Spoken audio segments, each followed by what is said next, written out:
Hello guys, magandang araw. For today's video, tuturuan ko kayo kung paano mag-tune up ng ating mga motor on a click. So tara guys, samahan niyo ako. Kailangan po nating tools ay 10mm para matanggal sa upuan. Tapos kailangan natin ng 22mm para maikot natin yung pulley para ma-top dead center natin, top dead end center natin yung ating makina. Tapos kailangan natin ng Allen wrench para ma-open natin yung takip ng pulley. Kailangan din natin ng filler gauge. Tapos 10mm, 20mm tsaka 4mm. Yung intake kasi 10mm tapos yung outtake 24mm. Walang 24mm, so pagsamahin na lang natin yung 24mm at saka 20mm. Tapos kailangan din natin ng Philip para matanggal yung mga screw ng motor. Alright, so una natin gagawin ay tanggalin natin yung mga screw dito. Screw 2, 3, 4, tapos ito. Tapos din sa kabila para matanggal natin yung upuan. Alright guys, so ito na natin yung screw, 4 na screw dito.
Tapos tanggalin na natin yung 10mm dito, yung tatlo, para matanggal yung upuan.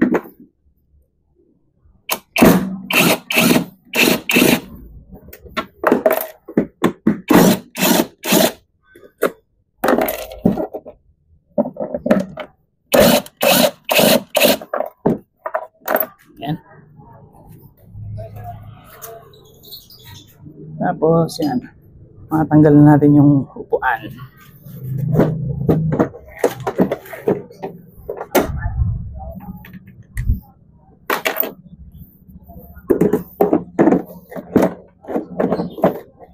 Tanggal din natin to yung wire para sa air pump, sa fuel pump.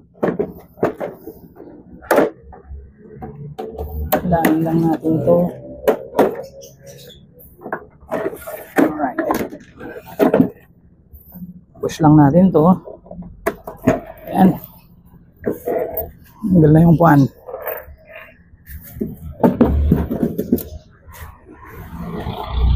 Tanggalin na natin to.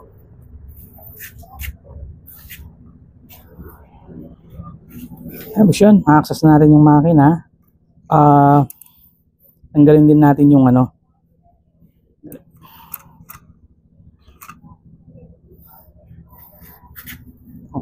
tanggal na ito para ma-access natin yung pulley. Tapos ang ginagawa ko, natanggal ko rin yung bolt sa shock para bumaba ng konti yung gulong, tapos yung makina aangat siya para medyo maluwang doon, ma-access natin yung makina na maayos. Alright guys, tanggalin na natin yung cover ng pulley.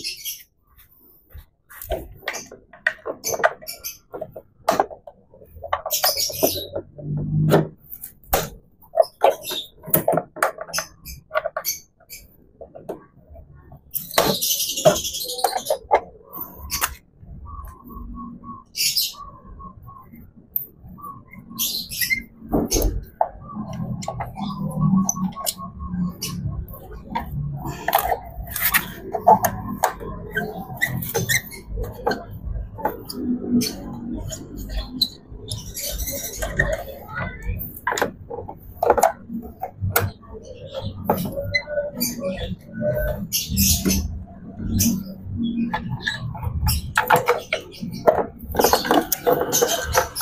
guys, okay na.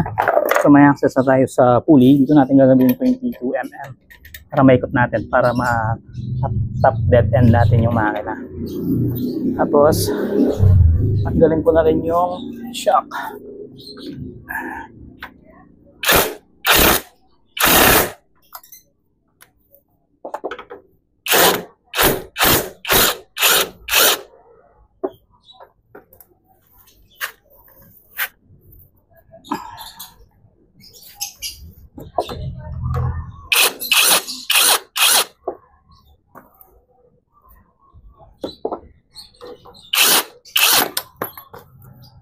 Tignan nyo guys, aangat siya. Tapos yan.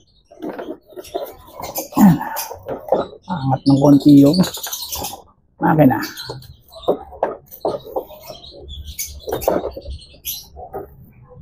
Yep.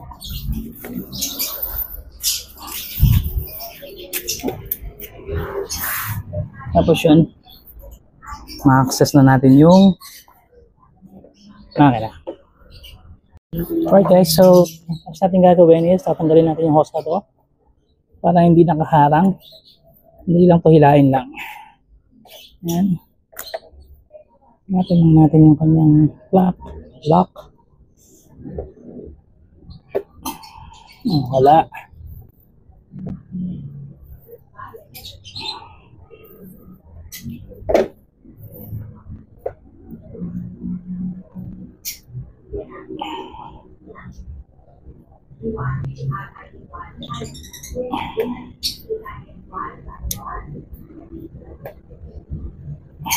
Tabi natin, hindi nakaharang. Tapos tanggalin din natin to, yung hose na nanggagaling sa injector. Ingat lang po natin to.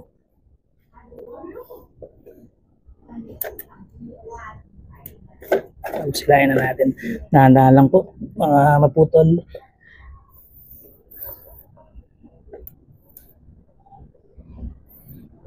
Alright, yun.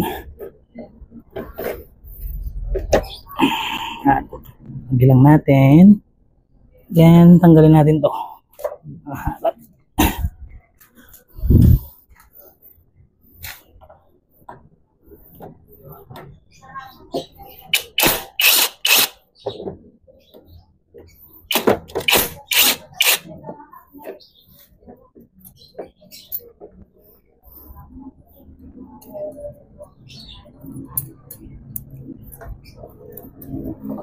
Alright. Okay, may access na tayo sa carpet cover. So yan, 4 po yan. Ang galing po natin.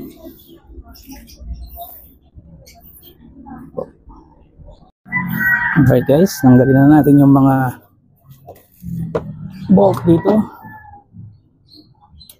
Tahan lang po.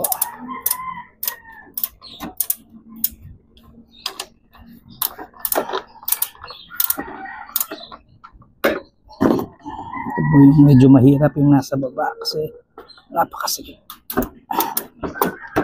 Tsaga-tsaga lang po. Medyo masikip po sa baba dito.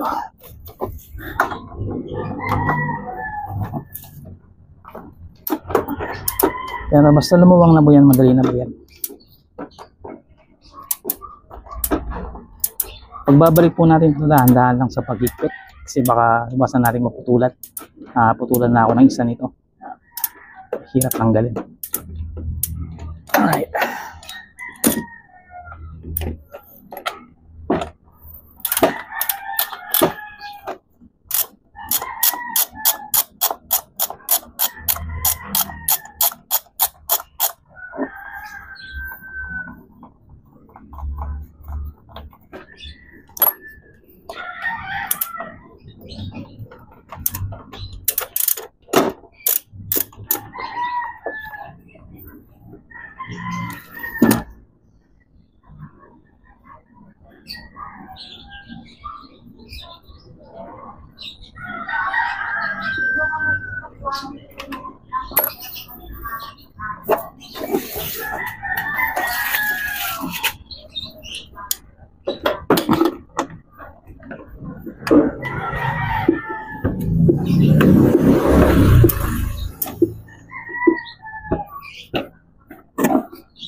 Mahirap siya. Yes.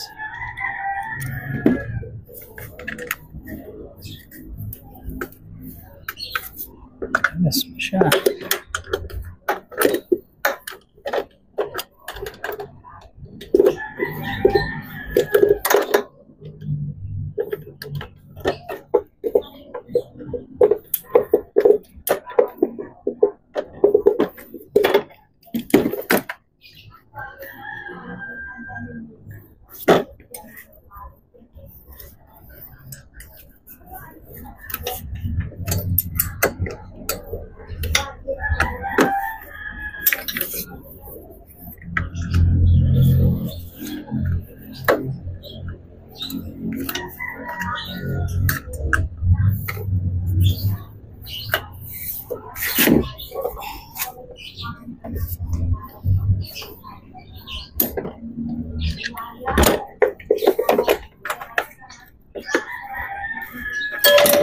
Oh no.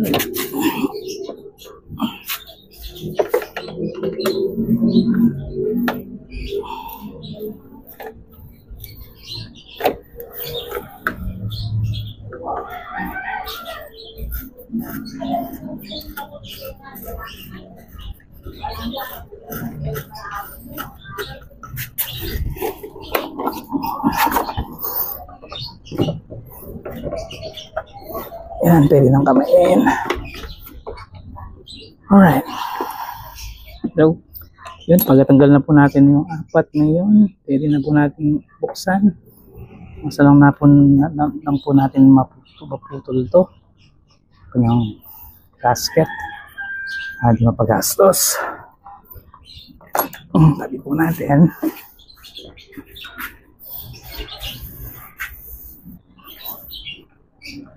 Yun.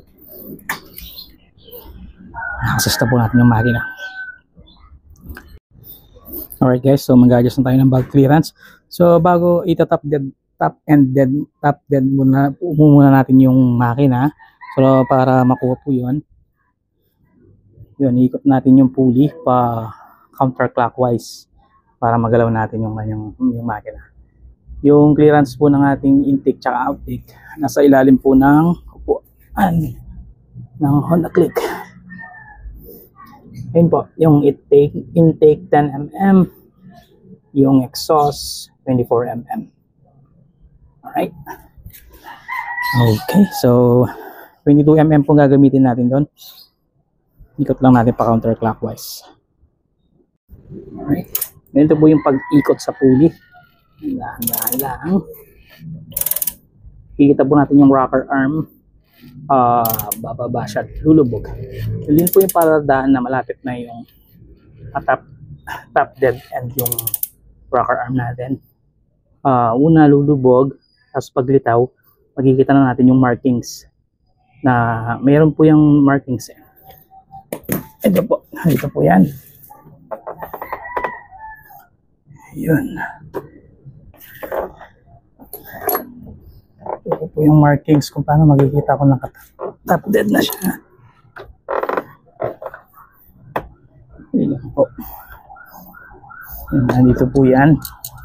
Markings po yan. Tignan natin. Yun po. Galaw.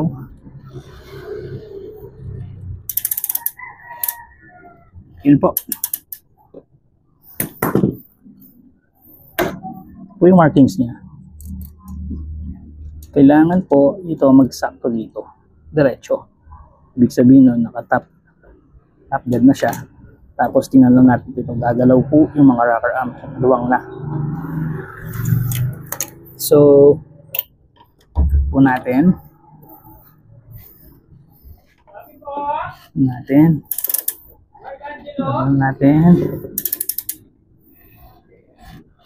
Hindi po gagalaw yung rocker arm. Yun, nabubog na yung rocker arm.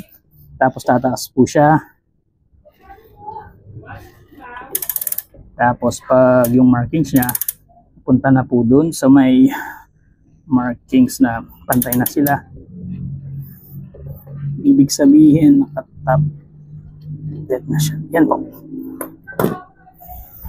Hindi po siya mukhang straight pero sa harap ko naka-straight na siya. Tapos, yun. Kumagalaw na rin po yung mga arm. Tapos pwede na po natin i-adjust yung valve clearance. Alright guys, adjust na po natin yung kanyang clearance. So ito po yung intake, ito po yung outtake. Intake, outtake. 10mm po tayo dito 24mm. So unahan natin po yung kanyang intake. So kailangan natin ng 10mm. 10mm. Tapos gagamit po tayo ng tools na to. 9mm po siya. 9mm po yung sa click. Yan, 9mm. Right. Okay, so una po natin gagawin ay luluwangin po natin. Check natin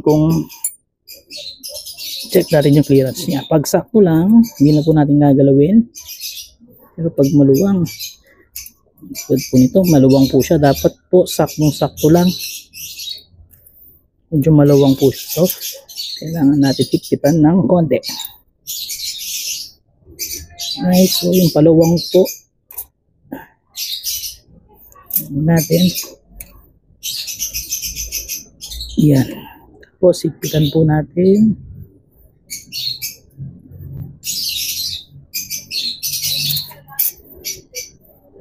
Masyadong mahigpit. Konti pa. Yan, saktong-sakto lang po. Higpitan na natin yung. Tapos check natin po ulit. Yan, saktong-sakto lang po. Check natin ulit. O, lumuwang.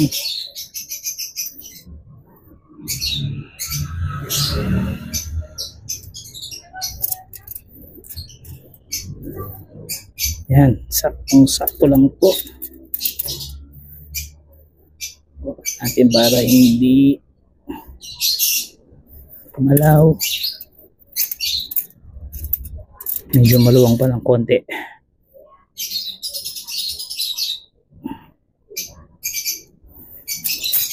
Check. Maluwang pa rin.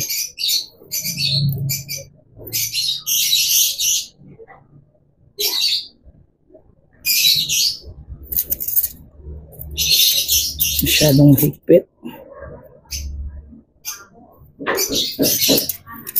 Check natin. Yan, sakto lang po siya. Saktong higpit lang po. Check natin ulit. Yan. Sakto lang po. Yan sa baba po, 24 mm. So, pagsamahin ko yung 20 tsaka 4 mm. Ay.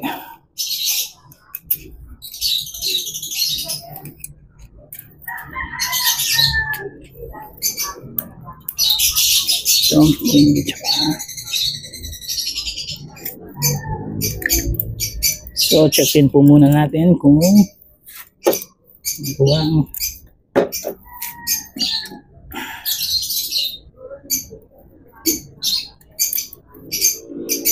dito, sakto lang po.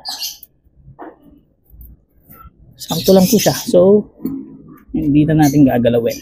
Okay na po yan. So, ganoon lang po mag-tune up ng ating mga motor. Mga nag-DIY dyan. Matibid po tayo.